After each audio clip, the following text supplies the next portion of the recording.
ketaatan tertentu, maka itu menjadi wajib baginya, ya, untuk menjadi sudah menjadi wajib baginya, bukan wajib dari Allah, tapi wajib dari dirinya sendiri. Wajib dari dirinya sendiri. Wajib alaihi alwafa'u bin nazri, maka wajib baginya untuk menunaikannya. Walaysa anhu kafarah, dan tidak ada kafarah baginya, bal yata'ayyanul wafa, tapi wajib baginya untuk apa? Untuk menunaikan tersebut, nazarnya. Nah, namun sebagian ulama menyebutkan ketika seseorang bernazar kemaksiatan, nazarnya kemaksiatan, kemudian berlalu hari demi hari, 3 hari, mungkin 1 minggu, dia sudah tahu bahwa ternyata nazar yang disebutkan beberapa hari yang lalu adalah nazar yang haram, bermaksiat. Bermaksiat. Maka di sana dia tidak boleh menepati nazarnya, tetapi dia harus membayar kafarah yamin. Kafarah yamin, memberi makan orang miskin. Memberi makan orang miskin. Nah, sebagaimana kata beliau diperintahkan oleh Nabi sallallahu alaihi wasallam dalam hadis ini. Demikian juga Allah Subhanahu wa taala memuji orang yang menunaikan nazarnya, menepati janjinya dalam nazar. Yufuna bin nazri wa yakhafuna yawman kana syarruhu mustatira. Mereka menepati janjinya. Menepati janjinya, dan ini diantara dalil orang yang mengatakan bahwa nazar itu adalah mubah. Nazar itu adalah mubah. Adapun orang yang mengatakan makruh atau haram, maka dalilnya adalah innama yustakhraju minal bakhil. Nazar itu tidak diambil kecuali dari orang yang apa? Dari orang yang bakhil. Bagi yang mengatakan haram, bakhil apa hukumnya? Pelit apa hukumnya? Haram. Tidak boleh orang pelit. Dan dicela oleh Allah Subhanahu wa taala. Nah, bagi yang mengatakan orang yang bakhil makruh, maka itu pun juga menjadi dalil bagi mereka bahwa innama yustakhraju minal bakhil. Kalau dia haram, kenapa kita diperintahkan? Kenapa kita disuruh atau diperintahkan untuk menunaikannya? Maka di sanalah mereka membangun hukum.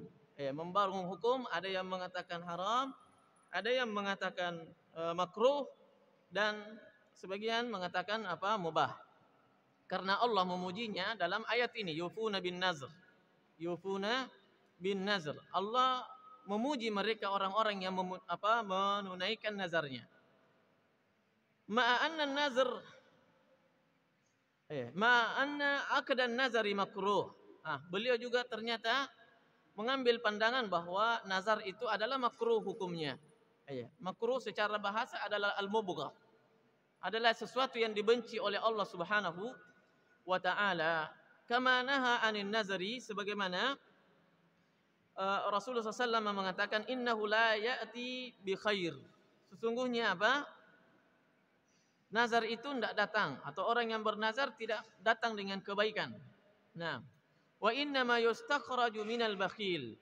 Tapi nazar itu terjadi dikarenakan dari orang yang bakhil, dari orang yang pelit. Wa amman nazrul ma'siyah fayata'ayyanu 'alal abdi ayyatruka ma'siyatallahi walau nazaraha. Adapun orang yang bernazar untuk sebuah kemaksiatan, maka wajib baginya untuk meninggalkannya, tidak melaksanakan nazar tersebut.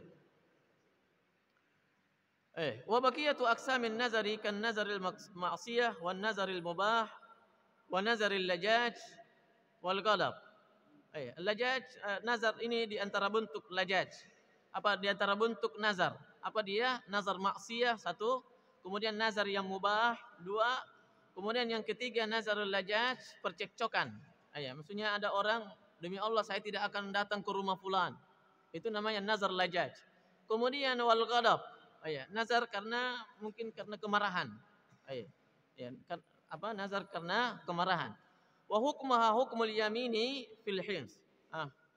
Dan hukum nazar seperti ini, nazar maksiat, adalah apa? Hukmu al-yamin fil hins, yaitu apa tadi yang saya sebutkan, ketika dia bernazar maksiat maka wajib baginya untuk meninggalkan, namun dia mengganti dengan memberi makan, seperti apa? Membayar kafarah, membayar kafarah.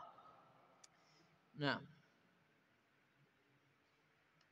kemudian hadis selanjutnya, hadis yang ke-53 dari Ali radhiyallahu taala anhu, ia berkata, Rasulullah sallallahu alaihi wasallam bersabda, "Al-muslimuna tatakafa'u dima'uhum wa yas'a bi zimmatihim adnahum wa yuraddu alaihim aqsahum wa hum yadun 'ala man siwahum ala la yuqtalu muslimun bi kafir wa la zu ahdin fi ahdihi." Rasulullah sallallahu alaihi wasallam bersabda, al-muslimuna tatakafa'u dima'uhum. Ya, orang muslim seluruhnya, orang muslim itu darah mereka itu sama. Ya, sama derajatnya di sisi Allah Subhanahu wa taala. Bagaimanapun keulamaannya sama dengan orang yang paling jahil. Sama orang dengan orang yang paling jahil di sisi Allah Subhanahu wa taala. Ya, artinya ketika orang alim ini membunuh, maka dia juga dibunuh. Dalam Islam, hukum dalam Islam. Sama dengan orang jahil yang membunuh, maka dia juga dibunuh. Dan tidak boleh dilebihkan. Oh, ini orangnya alim, banyak jamaahnya, banyak sudah dia jadikan memperoleh hidayah, mendapatkan sudah pintar mengaji dan seterusnya. Maka saat kala dia membunuh, maka dia juga diberikan hukuman qisas, sebagaimana syariat memberikan qisas kepada orang-orang jahil, orang yang jahil. Walaupun tentunya di sana ada perbedaan, kata para ulama bahwa kehormatan para ulama itu adalah beracun. Kehormatan para ulama itu beracun. Artinya ketika seseorang mencerca ulama, itu akan kena imbasnya dia. Sebagai iqab, sebagai balasan dari Allah Subhanahu wa taala, menunjukkan akan kemuliaan siapa? Kemuliaan para ulama. Kemuliaan para ulama.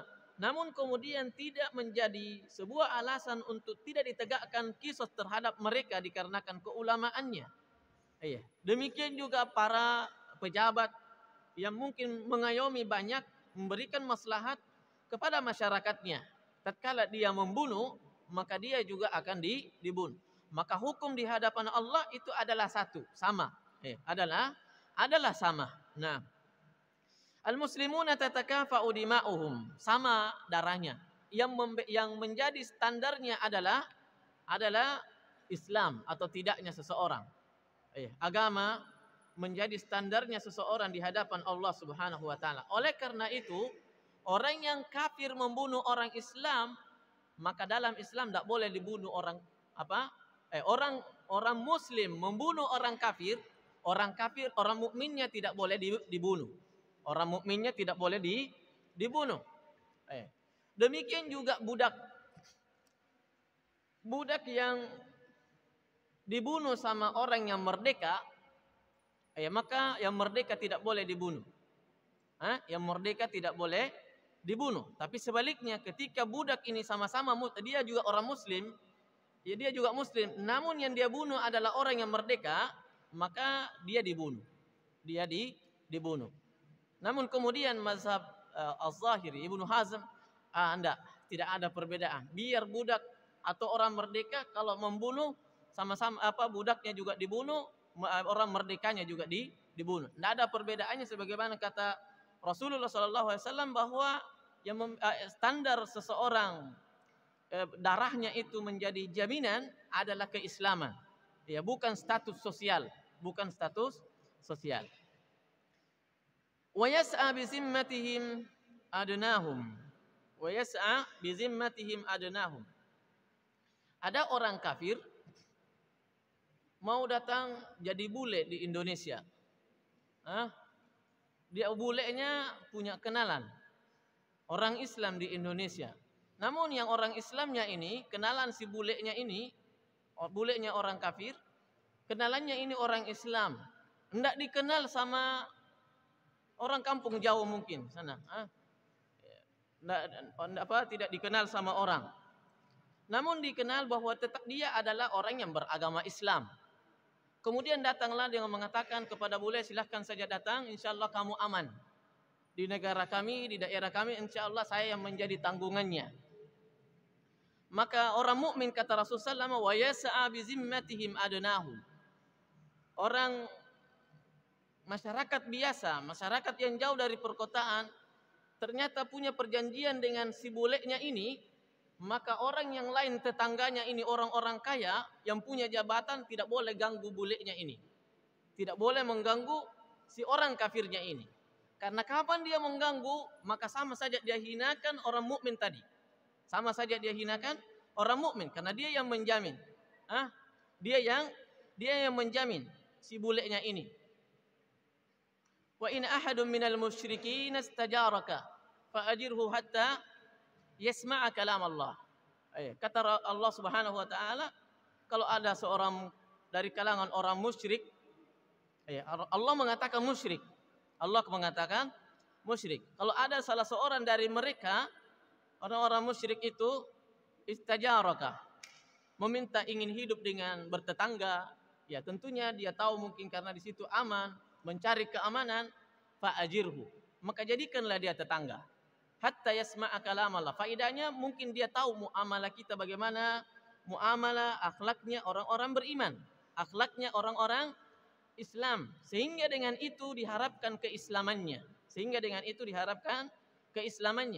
Allah Subhanahu wa taala mengatakan orang musyrik, wa in ahadum minal musyrikina istajaraka. Orang musyrik Allah sebutkan orang yang paling jauh, orang yang paling besar permusuhannya dengan orang mukmin, yaitu orang musyrik. Siapa mereka?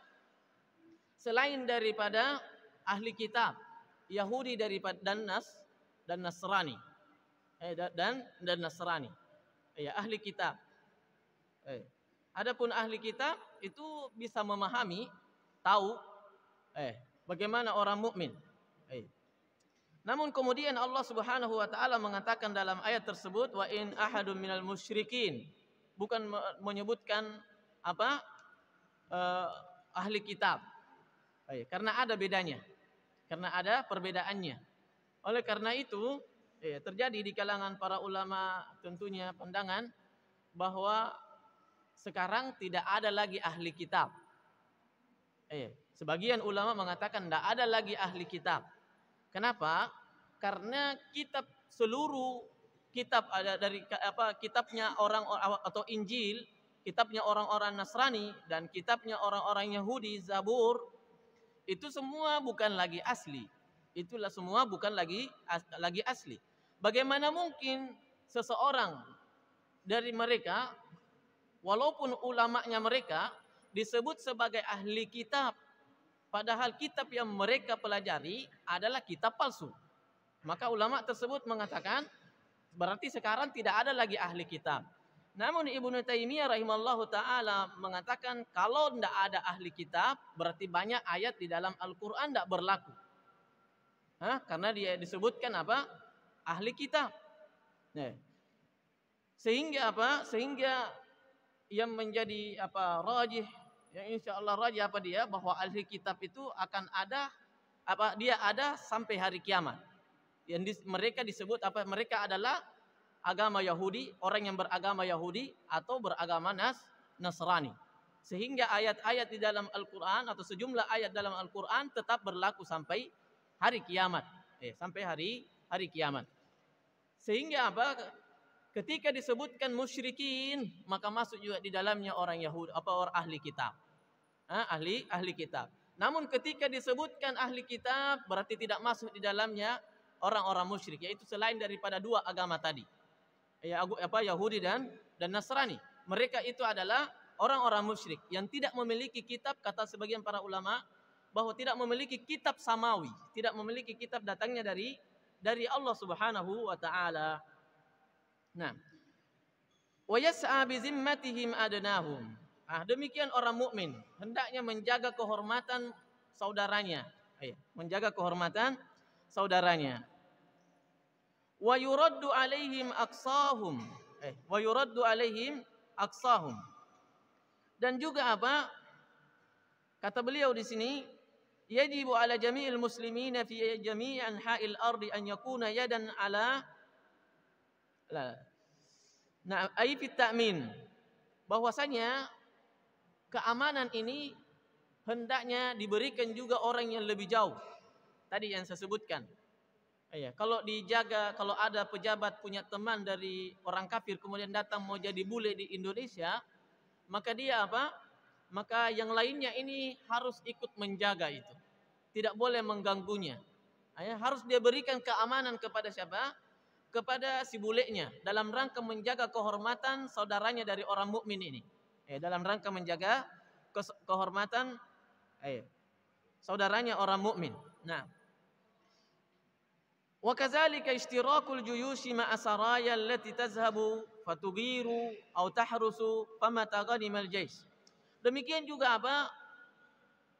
Pasukan peperangan.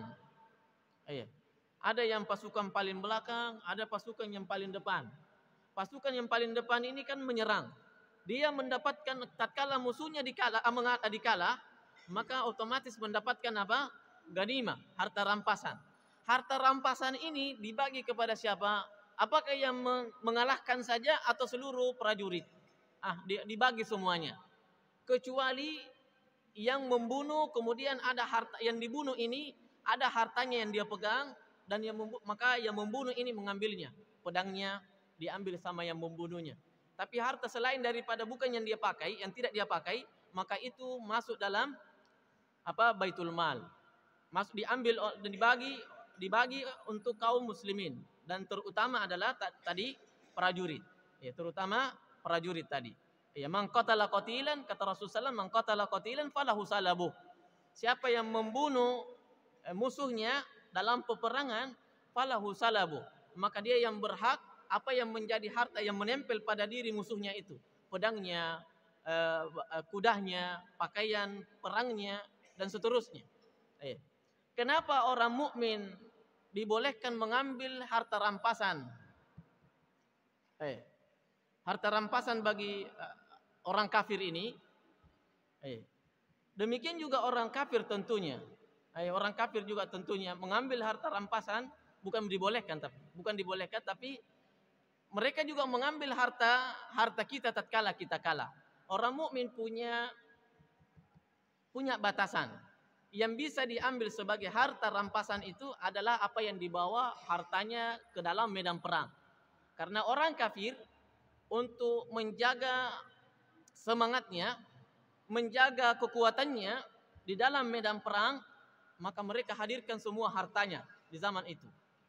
Dahulu dia bawa semua anaknya, dia bawa semua istrinya. Maka mereka untuk supaya tidak semangat, maka dia lihat istrinya. Kalau saya kalah, anak saya jadi yatim. Kalau saya kalah, istri saya jadi janda dan diambil sama orang.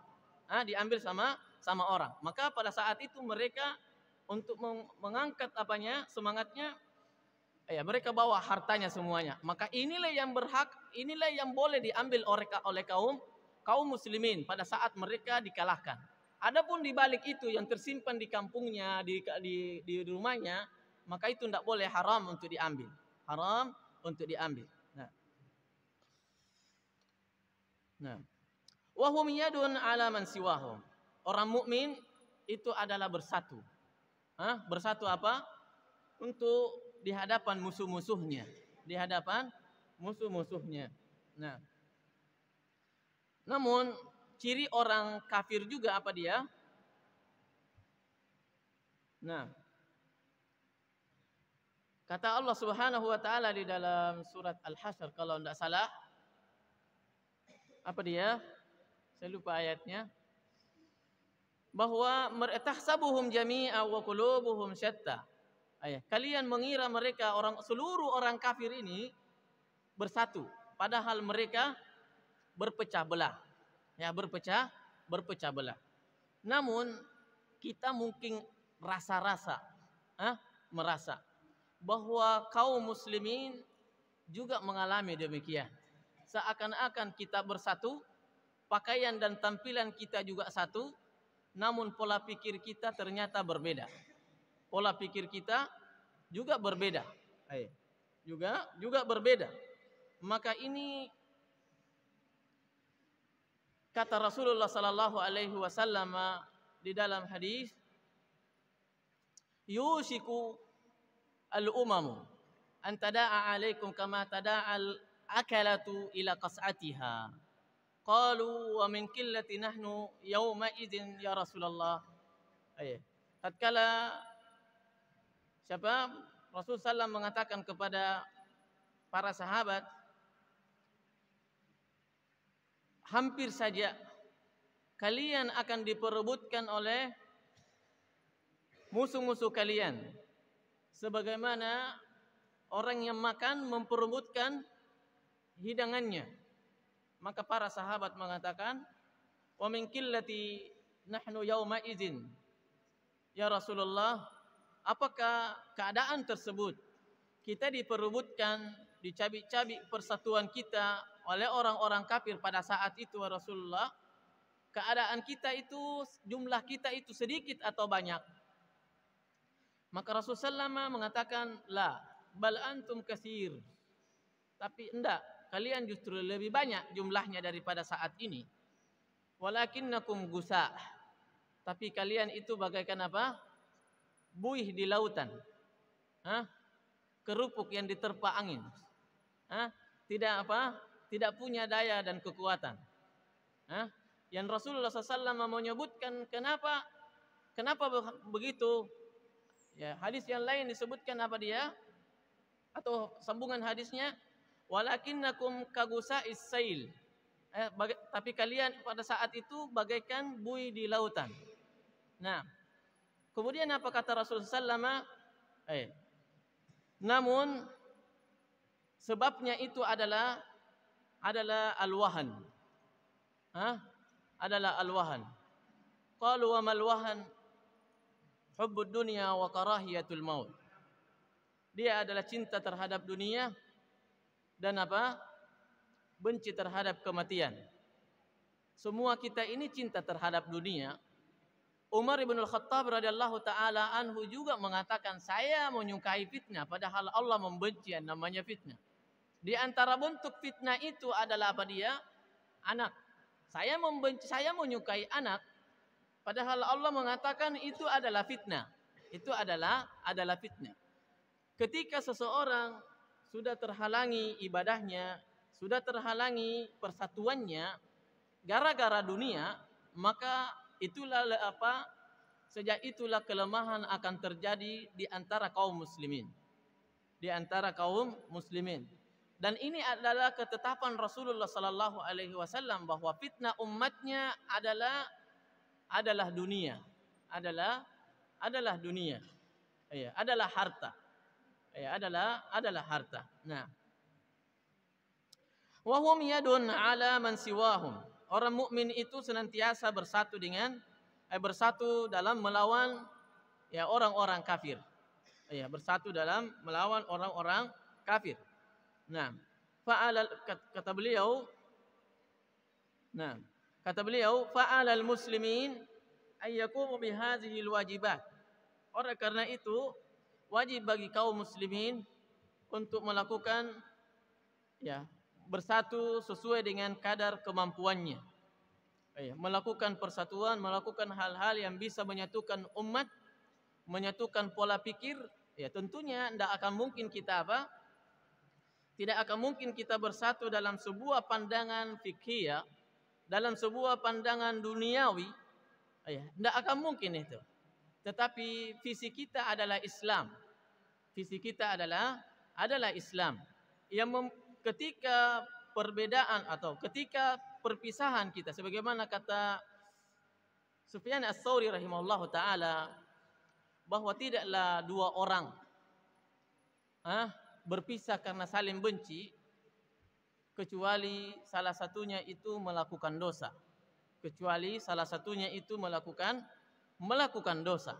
Ay. Maka tidaklah kita berpecah belah kecuali karena dosa. Ya, karena dosa. Maka yang kita pikirkan adalah bagaimana Islam maju, bagaimana syariat ini bisa ditegakkan, bagaimana Islam ini berkualitas.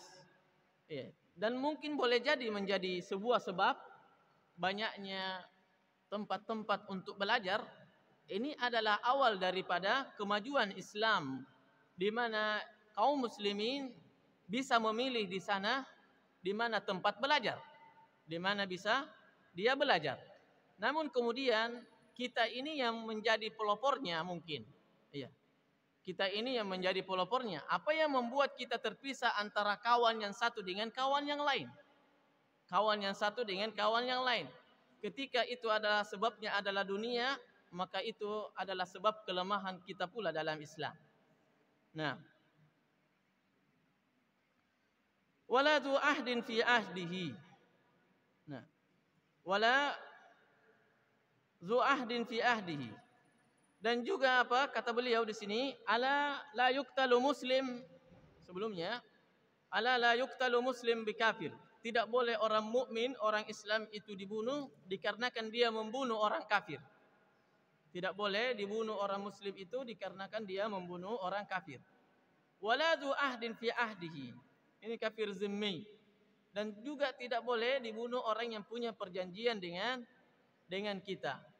Perjanjian untuk hidup, perjanjian untuk apa?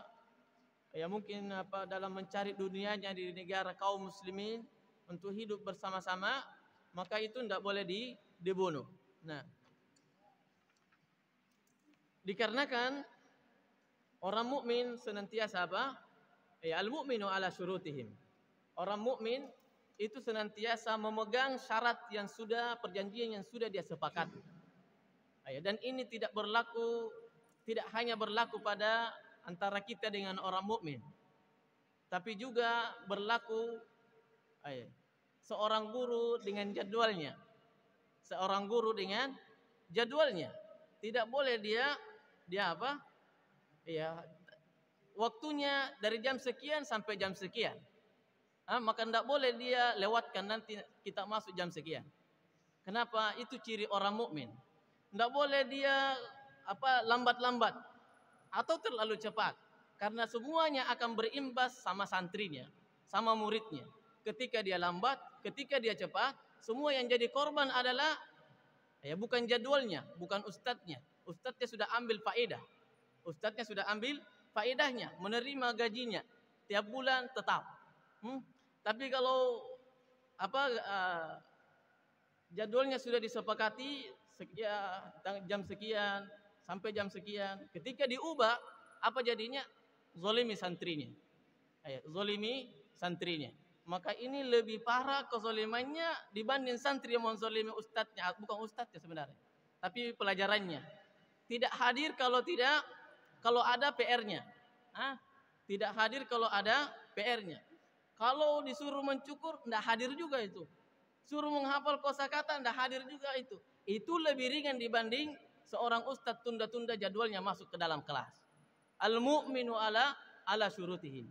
Man istarata syai'an, man istarata syartan laisa fi kitabillahi wa in kana mi'ata syartin fa huwa batil. Kata Rasulullah SAW, siapa yang memberikan syarat walaupun itu 1000 syarat, namun bukan daripada apa? Dari Al-Quran dan Sunnah Rasulullah SAW, maka itu adalah syarat yang batil. Maka itu adalah syarat yang batil. Jemaah sekalian yang dirahmati oleh Allah Subhanahu wa Ta'ala. Nah, subhanakallahumma rabbana wa bihamdik, asyhadu an la ilaha illa anta astaghfiruka wa atubu ilaik. Assalamualaikum warahmatullahi wabarakatuh.